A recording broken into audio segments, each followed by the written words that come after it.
Всім привіт! Мене звати Аліна Федорова. Для тих, хто не знає, я модель, блогер, а також засновниця онлайн-фітнес-проєкту WISPENS. В нас є дуже крутий, зручний додаток, який розроблювали, створювали команда українців, з якими ми співпрацюємо. Це всі українці, які проживають на території України, і так було завжди.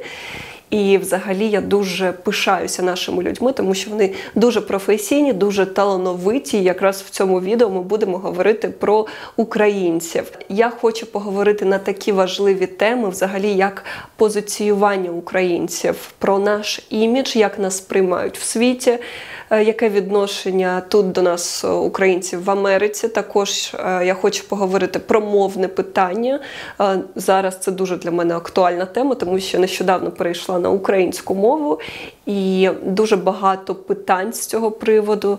Взагалі, з приводу моєї позиції щодо мови, як було раніше, як зараз, як в моїй сім'ї. Чому я так довго не переходила на українську саме тут, на Ютубі. Я знаю, що я буду допускати помилки, тому що моя українська не ідеальна, і це мене, до речі, дратує. Але я впевнена, що з кожним новим відео моя мова буде ставати все краще і краще. І тим паче зараз дивлюсь дуже багато україномовного контенту, це теж мені допомагає. Знаєте, з приводу моєї позиції щодо мови, я взагалі завжди вважала, що в Україні повинна бути українська мова, ні про яку другу російську, як там колись казали про це, там висловлювали думку, що нам потрібна російська як друга мова. Я завжди була проти цього. Коли я жила в Україні, я взагалі цього не розуміла, тому що я вважаю, російської мови взагалі, зараз то тим паче і не повинно бути, але навіть і до війни я була проти цього.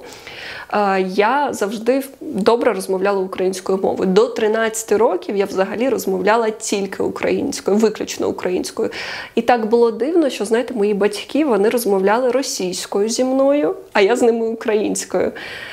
Тому що мої батьки навчалися у школі, отримували освіту російською мовою, і тому вони взагалі не могли нормально розмовляти українською. У тата краще, а мама взагалі, вона тільки в неї російська була. Потім я з часом перейшла на російську. І я вже не пам'ятаю, як це сталося, але були часи, коли, знаєте, був реально якийсь в Україні стереотип, що українська – це якась селюдська мова, і у місті всі люди розмовляють, більшість людей розмовляють там в Києві, російською мовою. І якось так моє оточення, там підлітки, це були люди, які розмовляли російською мовою, і якось я поступово перейшла на російську мову і почала розмовляти російською. Я аналізую, як все це було, це дуже дивно. Але факт залишається фактом. Я згадую шкільні часи, і в нас так було. Все навчання було українською мовою, але як тільки в нас урок, там пара закінчувалася, всі переходили на російську мову. Це дуже дивно. І так не повинно бути. Якщо ми кажемо, як повинно бути по-нормальному, це не є норма. Взагалі, як на мене, для України ідеальним сценарієм є, як в Польщі. Там є польська мова, якою спілкуються абсолютно всі люди і знають англійську як другу мову, яка допомагає їм при спілкуванні, наприклад, з туристами, з людьми, які приїжджають до Польщі з інших країн, бо англійська – це є інтернаціональна мова. В Україні теж так повинно бути. Ніякої другої російської нам не потрібно. З приводу моїх батьків. От уявіть собі, вони все життя розмовляли російською мовою. Мама в мене дуже погано українською розмовляла, і коли почалася війна, вона перейшла на українську мову, вона сама захотіла. Тато вже ж теж, вони спілкуються зараз українською. І навіть, знаєте, навіть з помилками, навіть з суржиком, але мама каже, краще хоч якось, але українською, не хочу розмовляти цією кацапською мовою, і її прям відвернуло. Взагалі відвернула від цієї мови, хоча, я ж кажу, їй важко було переходити на українську, але вона навіть забуває щось, якесь слово, як сказати українською, вона злиться сама на себе, дратується, але все одно намагається. І знаєте, в цьому випадку для мене приклад моєї мами є таким надихаючим, коли людина, я ж кажу, тим паче ви знаєте, що вже в такому віці, важче там змінювати свої звички, вивчати інші мови, але незважаючи на те, що і важко, вона все одно це робить, і вона переходить на українську мову. Це дуже круто. Щодо мене, мене. Я перейшла на українську мову вже дуже давно. Це сталося ще минулої весни. І з того часу я в побуті з батьками, з чоловіком я розмовляю українською. З друзями, якщо з України, розмовляю теж українською. І це сталося от просто в один момент. І тоді ще, знаєте, не було такого, як потім вже почали про мову говорити, піднімати це мовне питання. Тоді, коли я перейшла, взагалі ще так, ця тема не була такою досить гострою. І я не відчувала ніякого тиску. Це реально було просто зсередини. Йшло, що все. Я просто не хочу говорити російською. Я пам'ятаю це відчуття, коли я сиджу в кафе, я розмовляю з мамою по телефону, вона ще знаходилась на території України тоді, і я розмовляла з нею тоді російською. І я пам'ятаю, що на мене дивиться якийсь чоловік, і я так зрозуміла, що він був українцем. І я от сиджу, і мені так соромно від того, що я думаю, це ж він може подумати, що я з Росії. І я тоді відчула такий сором, що мені соромно, що мене можуть ідентифікувати як росіянку. Реально мені було дуже соромно, і я вирішила, що ні, я не хочу цього, я не хочу бути близько до цього, я хочу максимально відгородитися від всього росіянського. Мене дуже відвернуло від російської мови, і я просто перейшла на українську, бо я так відчувала. Я, до речі, пам'ятаю той період, я зараз згадую, у мене ж мурахи по шкірі, я навіть написала декілька віршів про Україну, і там деякі слова в мене про мову, тому що в мене тоді прям було дуже багато емоцій з цього приводу, дуже багато переживань емоційного, всього такого. Це якраз був період Бучі, оце все сталося, це було дуже жахливо. Коли душа повна страждань, і навіть сліз нема від болю, а ти в очікуванні долі сприймаєш світ лише серед пітьми. Де місце розумінню і поваги, відкритості та щирості душі? Вони поховані десь в Бучі із дітьми. І серце б'ється вже інакше, змінився зміст думок назавше. Все це здавалось неможливим уявити, що навіть мова здатна отруїти. Життя стане над смертю, добро переможе все зло. Ми викуємо віру у серці, людяність збережемо. Ми нація щирих, добрих людей, які, потопаючи в болі та крові, через стогони матерів та дітей від холодної зброї, пройдем через пекло, повз демонів лютих, але нездоланними будем, бо шлях ми не той обирали, ми йшли за добром, а диявол підступний прийшов з порятунком, затягнувши на дно. Скільки би крові не пив, не бив, не знущався, все марно, бо наші душі інакші, коханням народжені у вільному світі, за нашу свободу кожної миті, ми тіло і душу положимо. Бог з нами, світ з нами, ми переможемо. Так, до речі, друзі, я ніколи в житті не писала вірші. Ніколи. В мене, знаєте, деякі там в дитинстві, в підлітковому віці, там, хоча б пробували, в них був якийсь хист. Я взагалі нічого про це не знаю. Ніколи не пробувала, ніколи мені не хотілося це робити взагалі. І тут на тобі 2 вірша склала. Це взагалі, я теж згадую, от реально в мене мурахи по шкірі від цього. Це було дуже щось таке дивне для мене. Коли я перейшла на українську, я також почала і інстаграм свій вести українською, але я міксувала. В мене було так, то українська, десь щось російська і англійська. І постійно таке все було. Потім я поступово взагалі відмовилася від російської. Це вже тільки чи англійська інколи, чи українська. А мій ютуб залишався весь час російськомовним. Чому так було? Зараз я вам поясню. У мене дуже великий відсоток російськомовних людей. І вони з різних куточків світу. У мене дуже багато там з Казахстану. Мені люди з Молдови пишуть, там з інших країн. Це і Білорусь. В мене, от моя подружка тут одна з найкращих, вона з Азербайджану. І всі ці люди мене дивляться, і ти розумієш, що вони тебе роками дивляться. І зараз ти, переходячи на українську мову, ти відрізаєш весь цей шматок аудиторії, І все, люди тебе не будуть розуміти. Це гарні люди, це ж не тільки росіяни. І від цього реально було сумно. І я вибудовувала ці відносини зі своєю аудиторією.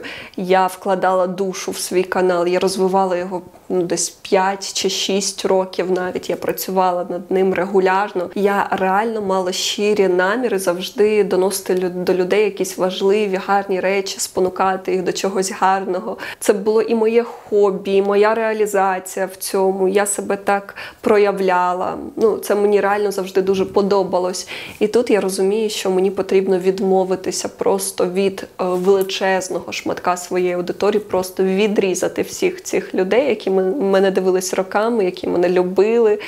І все. І якби починати все заново. Не буду обманювати і казати, що для мене не важливі, наприклад, ті ж перегляди чи коментарі. Я, як всі блогери, як всі публічні люди, ти щось створюєш, і коментарі, і перегляди все одно це є, знаєте, таким індикатором того, наскільки цікаве для людей те, що ти робиш, наскільки це їм потрібно взагалі, чи ти робиш якусь, знаєте, єрунду, яка нікому не потрібна, і коли, а вже ж ти не отримуєш той фідбек, на який ти очікуєш, ти засмучуєшся, тому що тобі здається, що ти щось не те робиш, щось людям не подобається, що тоді думаєш, а навіщо взагалі тоді це робити, якщо це нікому не потрібно.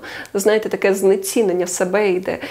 Це взагалі як у будь-якої творчої людини. Якщо казати про заробіток з Ютубу, якщо хтось там мене підозрював в тому, що, Боже, я заробляю на росіянах, я не хочу там переходити на українську мову, тому що я втрачаю якісь гроші, це абсурд абсурдом, тому що я ніколи не заробляла багато з Ютубом. Зараз це взагалі нічого. Раніше там був якийсь заробіток, але він був настільки незначний, що я навіть це не вважала якимось заробітком. Для мене YouTube це завжди було просто як хобі. Так, це моє просування, я себе популяризую свій продукт. Але ж сказати, що от я жила з Ютубу, це ніколи так не було. Тому якщо у когось реально такі фантазії були, то, не знаю, можливо, я вас розчарую, але ні. Питання коштів взагалі не стояло в цьому випадку. Я ж кажу, для мене тут було більше про те, що це реально, як от я втрачу аудиторію, і просто я боялась, що не буду відчувати, цього натхнення робити більше, тому що коли ти, особливо раніше в мене було так, я згадую, я виставляю якесь відео, потім я бачу крутий фідбек, що людям подобається, я така, клас, я відчуваю, знаєте, прям гормони вироблюються, гормони щастя, задоволення, і ти такий кайф, хочеш ще більше створювати контенту, щоб знову відчути це, що ти потрібен людям, твій контент потрібен, їм це подобається, клас, це такий обмін енергією. Я боялася, що я втрачу аудиторію і все. І ніби оцей запал, оця мотивація робити щось, вона просто в мене, знаєте, взагалі зійде на нуль. Тим паче, я теж звичайна людина, і я, як всі, теж маю свої якісь процеси, коли я дорослішаю, в мене теж є свої якісь кризи. І так все це співпало з тим, що я, знаєте, вже дуже багато років займаюся Ютубом, і ніби мені вже теж якось були періоди, коли я думаю, а навіщо це робити, продовжувати, якось набридло, а можливо, щось потрібно інше робити. Знаєте, таке було теж знецінення, я про це раніше вам розповідала, там в інших відео. І тут ще в додаток, знаєте, і взагалі таке урізання, і думаєш, як потім після цього продовжувати щось робити. Але я все-таки вирішила, що потрібно все-таки змінюватись, виходити зі своєї зони комфорту, нічого не боятись. Тож був психологічний теж дискомфорт, взагалі щось змінювати. Знаєте, ми от люди такі, на жаль, що у нас у всіх є така штука, що ми не хочемо виходити з зони свого комфорту. Інколи нас потрібно підштовхнути, якісь обставини нас підштовхують, тому що ми не хочемо щось змінювати. От ми звикли, що ми отак постійно робимо, і ми продовжуємо це робити на автоматі. Знаєте, мені здається, що більшість українців, які до сих пір не перейшли на українську мову, вони цього не зробили не тому, що вони там погані такі, вони проти української мови, чи їм якось російська подобається там більше, чи щось таке. Ні. вони б залюбки це зробили, але їм дуже важко змінюватись. Багатьом людям важко змінювати свої звички, виходити зі своєї зони комфорту, працювати над собою. Особливо, чим старша людина, тим їй важче в цьому. І так, багатьом просто це такий психологічний дискомфорт. Деякі люди навіть вони скажуть, та я краще піду волонтерити, я краще навіть в зону небезпечну піду, я там буду ще щось робити, я там задоначу гроші. А переламати себе, змінити оце людині важко, на жаль. Коли ви змінюєте такі штуки в собі, такі закоренілі якісь програми, які всередині вас, і робите щось зовсім інакше, це потім допомагає в інших речах. Це, знаєте, це можна порівняти зі звичками, як кинути палити, чи кинути вживати якісь погані продукти, нездорові для нас. Це просто потрібно взяти і це зробити. Деякий час важко, воно як ломка, дискомфорт, все оце, але потім це проходить і все, і ти змінюєшся. І чим більше ми робимо таких кроків, таких трансформацій всередині себе, тим більше ми відчуваємо силу. Це реально нам дає більше ресурсу і розуміння того, наскільки ми могутні істоти, люди. Як я приймала це рішення перейти на українську тут на Ютубі? Верніше, як я остаточно прийняла рішення перейти на українську. Мене це питання мучило насправді з самого початку. З початку війни, як тільки я перейшла на українську в побуті, і тут на Ютубі розмовляла російською, в мене теж був свій цей внутрішній дисонанс, і мені теж це було неприємно. Я думала, що мені потрібно якось вирішити цей внутрішній конфлікт і все-таки якось вирішити це питання, і я ніяк не могла. Деякий час, ви пам'ятаєте, ось в мене досить довго не було взагалі на Ютубі, тому що я не хотіла нічого робити, тому що в мене ця була теж якась внутрішня криза. І я думаю, як мені все-таки, як буде правильно, як буде чесно. Чесно, знаєте, в першу чергу по відношенню до себе. Сама собі кажу, внутрішній діалог.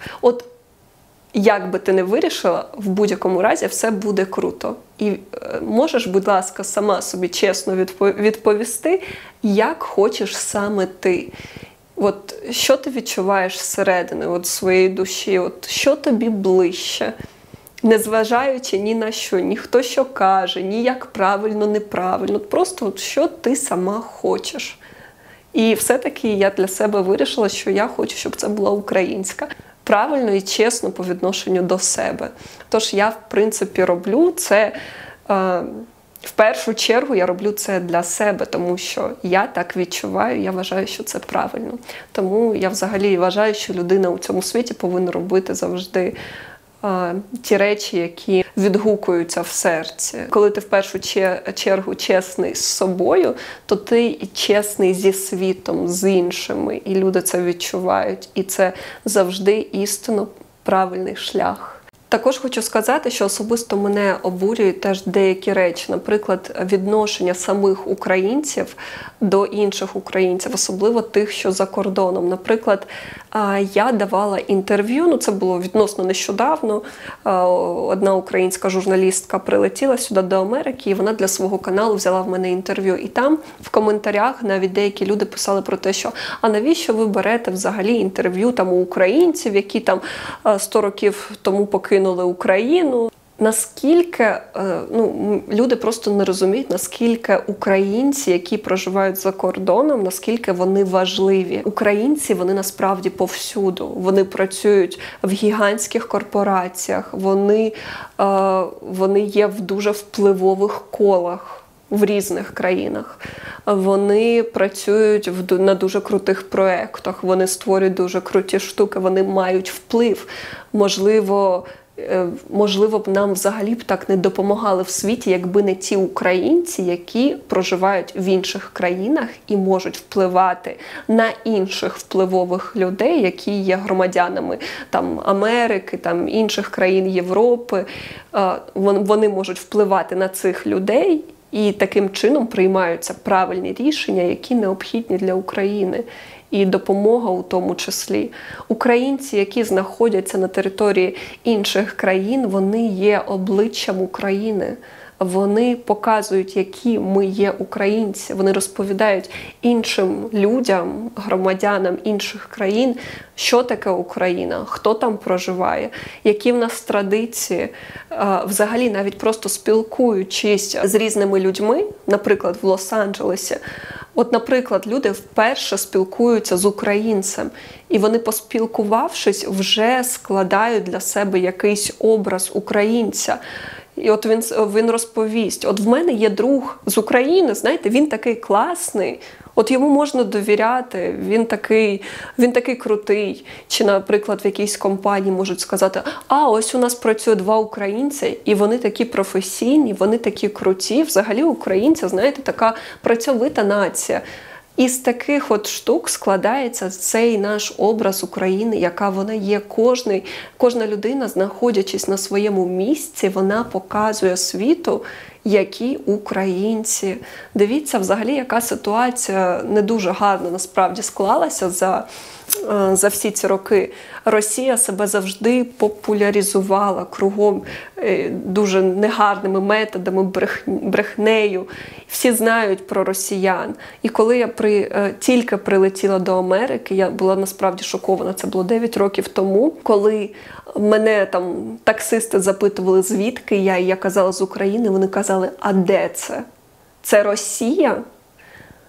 У їх голові їм здавалося, що Україна – це взагалі якийсь шматочок Росії, чи якесь місто Росії, чи щось таке. Вони навіть не розуміли, що це окрема країна. Я була в шоці, думаю, я обурювалася, думаю, як так, що у вас там погана оцінка була по географії, як так не знати? Думаю, я ж знаю, що, наприклад, Германія – це не Франція, так? Це очевидно для мене. Але, на жаль, от такі були реалії. І це не тільки так в мене. Інші люди теж саме розповідали. Багато американців просто навіть не знали, що таке іде Україна. От така от Україна була насправді довгий час непопулярна. На жаль. Дивіться, чому деякі люди думали, що я взагалі росіянка. Багато, наприклад, теж під тим же інтерв'ю писали, а Еліна хіба не росіянка? Я від неї відписалася, тому що думала, що росіянка. От як так? От я навіть задавала таке питання, чому, кажу, напишіть мені там в віконці, чому ви думали, що я з Росії, хто так думав? Я розмовляла російською мовою, але більшість українців розмовляли російською мовою, більшість українських блогерів, але ж всі знали, що вони з України, так? Чому ви про мене таке думали? І люди писали різні варіанти. І знаєте, багато хто прочитав в інтернеті, що там було написано «російська модель». А до речі, розповім, як так сталося, звідки взагалі в ЗМІ були такі надписи «Еліна Федорова, російська модель». А тому що, дивіться, поки я жила тут в Лос-Анджелесі, мені постійно писали різні видавництва, якісь онлайн-ресурси, якісь інстаграм-пабліки, просили інтерв'ю, випускали якісь статті про мене. До речі, і за цей час жоден український якийсь журнал чи якийсь онлайн-ресурс мені не написав взагалі. Я не розумію, чому теж таке відношення, якось українців до своїх же людей, чому нема зацікавленості в людях. А росіяни мені писали і потім брехали. Тобто один раз вони написали про мене статтю про те, що я російська модель. І інші якісь різні ЗМІ почали це якби копіювати і випускати щось схоже, і кругом писати російська модель. І я тоді думала, що це просто помилка. Мені здалося, думаю, одні помилились, а інші підхопили. Потім я вже збагнула, що це ніяка не помилка, це просто брехня, яку роблять росіяни свідомо. Вони бачать, неважливо хто, що десь за кордоном засвітився, щось зробив, неважливо. Навіть якщо це не суперзначне, але все одно. От є якась модель. Там в неї багато підписників, вона там десь знялась, потрібно сказати, що вона росіянка. І дивіться, наші росіяни, вони там у світі, наші красуні, там вони самі талановиті, вони там самі успішні і так далі. І про це пишуть, і навіть перебільшують для того, щоб створювати цей образ, що росіяни, вони повсюду і вони круті. А що роблять українці? Навпаки. пишуть в коментарях: давно уїхала вже давно. Навіщо взагалі про неї розповідати? Ось, розумієте, це величезна помилка. Наших українців, їх дуже багато по всьому світу, і вони роблять дуже круті речі. Навіть в нашому середовищі є, серед наших друзів є дуже круті українці, які теж працюють із зірками, роблять круті штуки, але про них ніхто не знає, про них ніхто не пише, не цікавиться. І я теж не можу збагнути, чому такий ігнор від нашої країни до людей, які досягають чогось. Взяти, наприклад, мого чоловіка. Він працював з дуже відомими артистами. Я навіть не побоюсь цього слова, з легендарними. І щось я не бачу черги з українських журналістів, які б хотіли взяти інтерв'ю, хотіли написати про нього. Я не кажу, що це йому потрібно, ні. Це потрібно нашій країні, нам потрібно розповідати про талановитих людей, нам потрібно це популяризувати і показувати, які в нас круті люди, а ми цього не робимо. Також, коли мої батьки переїхали сюди, я помітила таку не дуже приємну штуку. От, наприклад, моїм батькам потрібно було постійно дзвонити там в різні місця, типу, там, отримати медичне страхування, отримати там документи, ще щось. І це потрібно бути на дзвінку по декілька годин, і це такий не дуже приємний процес. І батьки ж не розмовляють англійською мовою, і їм потрібна була допомога. Я мамі кажу: використай перекладача, там завжди є перекладач, в принципі, багатьох мов, і можна звернутися, і там все буде просто. Так ось, російський перекладач є, а українських часто немає. Інколи були, але, я б сказала, у більшості випадків там кажуть: чекайте, а потім кажуть: ой, на жаль, українських нема, можливо, вам російський підійде. Отак от. Це не є ок. Також, наприклад, коли ми були в музеї, коли ми в Нью-Йорк літали, видавали такі аудіо, якби трубки, де людина може прослуховувати аудіо, і там розповідають різні історії, історичні факти. І також там можна взяти будь-яку мову. Української немає. Є російська, є навіть тайська, є там ще якісь різні мови. Немає української. Хтось повинен цим займатися. Я не знаю, є ж якісь українські представники тут, за кордоном, в Америці, в інших країнах, які повинні робити все для того, щоб українці себе теж комфортно почувались, коли вони приїжджають там до інших країн як туристи. Чому, я ж кажу, наприклад, та російська мова, вона є повсюди. І ти не хочеш її слухати. От батьки мої не хотіли, наприклад, тієї російської, але в них не було іншого вибору. Тому що не розуміють вони англійську, а я не можу, зрозуміло, що постійно стояти і слухати, і перекладати. Це важко. Знаєте, такі різні мілкі моменти, але їх досить багато. І тому українцям є над чим працювати за кордоном. Потрібно цю ситуацію змінювати. Тим паче, зараз вже немає таких людей, які б сказали, що вони не знають, де знаходиться Україна і що таке Україна. Зараз знають всі про Україну. Так, привід жахливий, все, що сталося, але тепер про Україну знають. Це вже добре, і українцям зараз надалась така можливість бути почутими, і тому потрібно, де б ми не знаходилися, в будь-якому місці, я ж кажу, будь-то в нашій країні чи за кордоном, ми повинні користатися цією можливістю, що про нас зараз всі говорять і знають, для того, щоб нести свій меседж, щоб показувати, яка Україна класна, які в нас талановиті люди, який в нас є потенціал,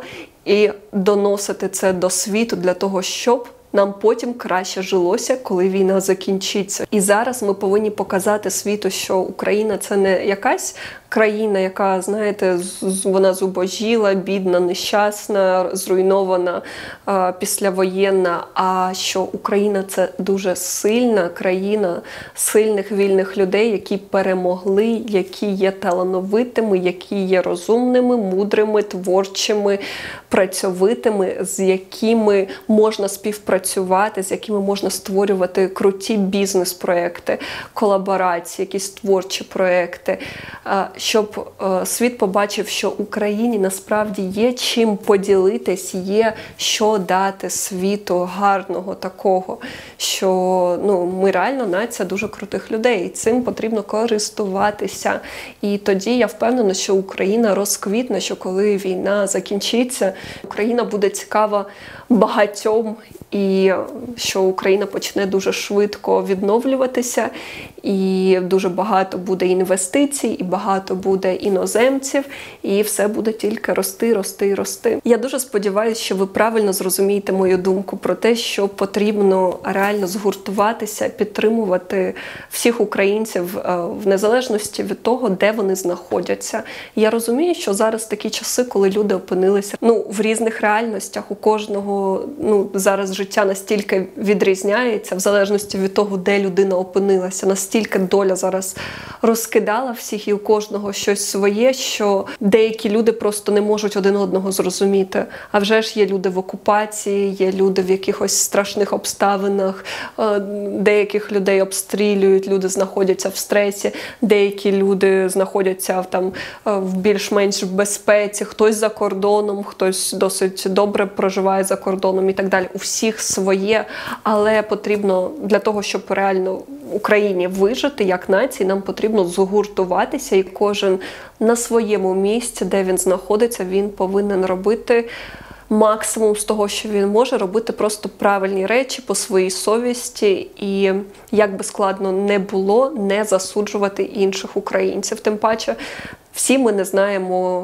багато обставин один одного. Так, всім зараз складно, комусь, а вже ж складніше, але потрібно залишатися людьми і пам'ятати, що реально інколи не так страшний зовнішній ворог, як всередині. Нам потрібно зберігати цю цілісність, дружність і тільки, мені здається, це по-справжньому може нас привести до справжньої перемоги. Мені там деякі писали, що «Ой, я себе корю, що в мене все добре, а в мій будинок не прилетіла ракета». Ви ж розумієте, наскільки це деструктивно. Відчуття провини за те, що в їх будинок не прилетіла ракета, а у сусідів прилетіла.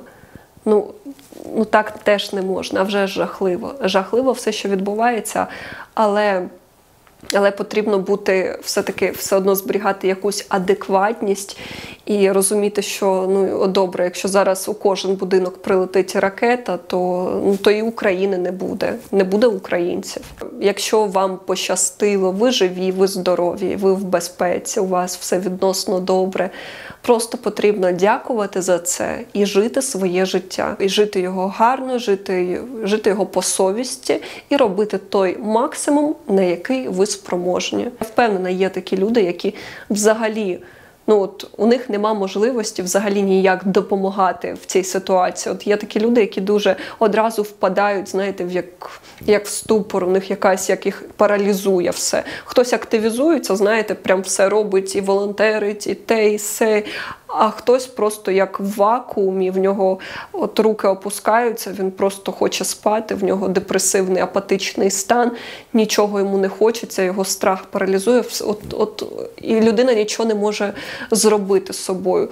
Корити себе ще за те, що вона нічого не робить? Ні, не можна так. Людина в цьому разі повинна, максимум, що вона може, вона повинна себе привести до ладу, вона сама повинна себе хоча б з цього стану витащити, і вона вже буде молодець. Так, її психіка не витримує. Просто витягнути з себе цього стану для того, щоб полегшити життя родичам, вашим дітям, наприклад, заради них, заради своїх батьків. Потрібно себе достати із цього стану, хоча б заради того, щоб було просто більше здорових українців. Це теж важливо. Знаєте, я взагалі до цього відео не готувалась. Я знала плюс-мінус про що буду говорити, але в мене не було чіткого плану. Просто я вирішила потоком буду говорити, як піде. І сподіваюся, я наговорила такі якісь логічні, зв'язні речі, тому що коли нема плану, то інколи я знаєте, як кашу вивалюю, всю інформацію, всі свої думки, які всередині мене. Тож я сподіваюся, що це відео в мене більш-менш вийшло. Друзі, я вам вдячна за перегляд цього відео. Ставте вподобайки, пишіть коментарі для того, щоб просувати україномовний контент. А ми з вами скоро побачимось.